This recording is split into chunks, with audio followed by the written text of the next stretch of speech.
Bill McKee, West Rucker, Go Vols 24/7 here inside of Tennessee Baseball's batting cages and Frank Anderson's pitching lab behind us after Tennessee beats down Kansas State 15-5, and very fitting we're in the cages because of the weather, but very fitting we're in the cages because Tennessee mashes 6 home runs, and the story is Dean Curley, the freshman shortstop, freshman infielder, hitting 3 of them. Yeah, I mean, I think Kansas State is a good baseball team.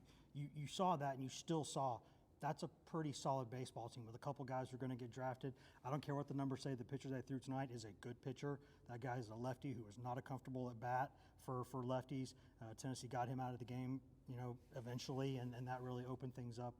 Really opened things up in the middle innings. But yeah, I mean, Curley was the story in a lot of ways. A freshman doing what he did. I mean, he's got, I think, 6 homers in his first 8 games playing for Tennessee. He doesn't look like a freshman we were just sitting here talking to him. I'm 6'1", he's a couple inches taller than me. He looks like a pro player. Yeah, he's built like he's a really, really good looking athlete, and he can hit the baseball. I don't know if shortstop is his position in the long term, but here at this level, he can certainly play it. Might be a third baseman here in the future. We'll see, second baseman, something like that.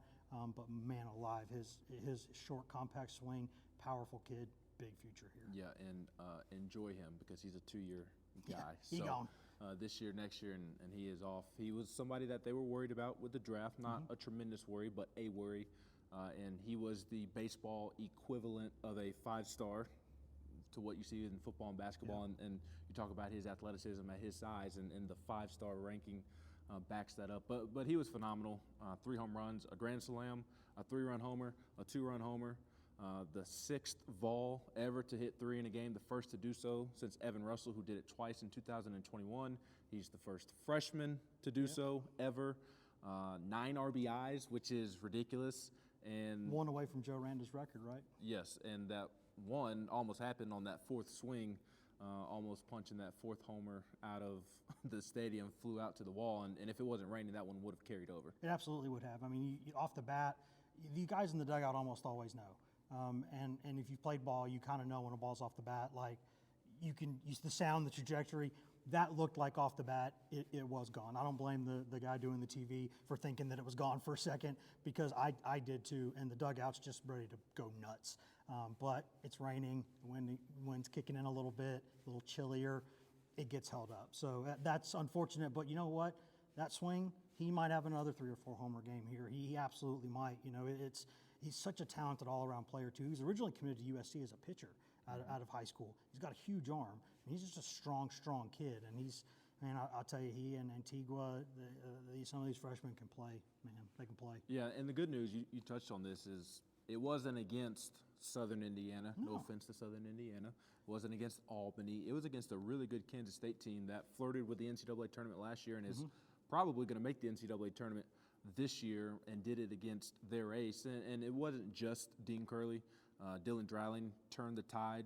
Aaron Combs starts, gives up an early 2-run lead to Kansas State, and Dylan Dreiling, Hunter Inslee got hit by a pitch, I believe, and then Simo walked or got a hit to put 2 on. No, Inslee was hit by the pitch, I'm sorry, and then Dreiling, I don't know. Dreiling eventually hit a 2-run home run, and he smoked it the opposite way, which was impressive. Lefty on lefty against their ace, coming from that arm angle, and he hit it to the deepest part of the ballpark. Yeah, with all apologies to Dean Curley, that home run from Dreiling was the play of the night. That guy on the mound for Kansas State, he is a really tough left-handed pitcher for lefties. Blake Burke and Kavaris Tears looked lost in their first at-bats against him. And that's not any indictment on them. He's a lefty who's throwing the ball from way over here, and that's a really uncomfortable at-bat. And Tony probably wouldn't have even started Dreiling if it wasn't Kansas State, and he's from Kansas. But he's in there, and he's the next lefty to face him. And, man, he smoked that ball. Opposite field, 430, whatever it was. Scouts will be more impressed by that at-bat than just about anything else. And I think, Ben, he's the guy for Tennessee. I hate to say fly under the radar, but when you talk about this Tennessee roster, you see, everybody knows, like, the Burks and the Beams and the Moores and guys like. But I'm telling you, Dreiling is a very high-round draft pick. That kid is twitchy, and he's got a future in this game. Absolutely, and Billy Amick, Christian Moore. Yeah, people talk about him too. Yeah, Amick, he's okay. Well, I'm mentioning them in terms of the home runs that they hit, not correcting what you said per se, but Dreiling's was the most important, like you said, but the most impressive might have been the swings that Billy Amick he had and Christian Moore had. I mean, they crushed baseball. Simo's was 452 feet, I believe.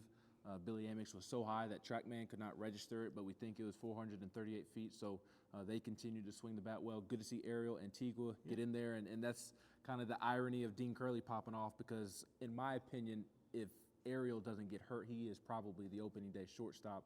So it just speaks to the amount of talent that Tennessee has. But on the mound, Aaron Combs starts and is a little shaky there, but Nate Snead comes in and settles in. A couple walks here and there, but eventually settles in and delivers 4 big innings against a good offense. Yeah, I don't think either one of those guys will be completely thrilled with their outings tonight, but that's not a bad thing. That's a reflection of the ability that they have.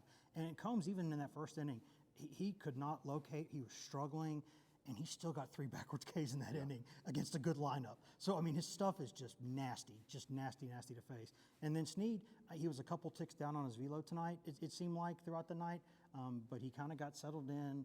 There's a reason that he could be like a dynamic bullpen arm.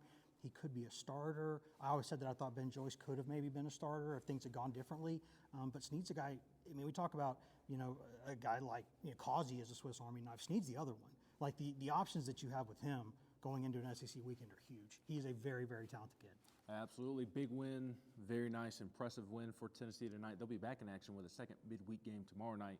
Unfortunately, Wes and I will not be here. We will be in Columbia, South Carolina with basketball.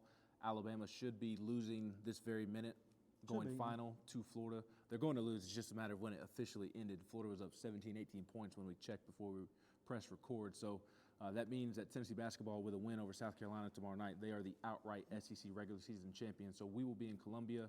Will not be here, unfortunately, but we will be back on Friday. Tennessee hosts Illinois, the final non-conference weekend of the season before getting into SEC play at Alabama. So Wes and I will be back on Friday. We'll be here Saturday before the Kentucky basketball game, and then we will be back on Sunday for the series finale. So plenty of coverage of baseball and basketball this week up at GoVols247.com. He's Wes Rucker. I'm Ben McKee.